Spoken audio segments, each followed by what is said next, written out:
Hi everyone, welcome back to another video from Webtech Tutorial. In today's episode, I'm going to be showing you how you can easily download Filmzie application on your iPhone. So let's go ahead and dive in straight into the video. First of all, make sure that your iPhone is connected to a stable internet, and once it is, open your App Store. Into the search box, type in Filmzie and perform your search. Once you get across this application, tap on the Get button in order to begin downloading the application. Once you are done, the app now should begin downloading. Wait until the application is downloaded, and after it's ready for use, tap on the Open button to open the application on your iPhone. Now follow through the on-screen prompts, and then you can go ahead and start streaming a movie. Filmzie is a free streaming platform that offers a selection of movies and TV shows for users to watch online. Users can access and watch content without needing to pay for any subscriptions. Filmzie is ad supported, which means that it generates revenue by displaying advertisements, so you'll be able to see ads running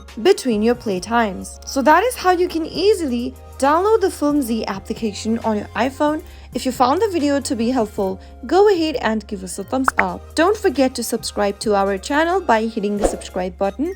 Also press the bell icon so that you'll never miss another upcoming upload from us. I'll see you again in the next video. Goodbye till then.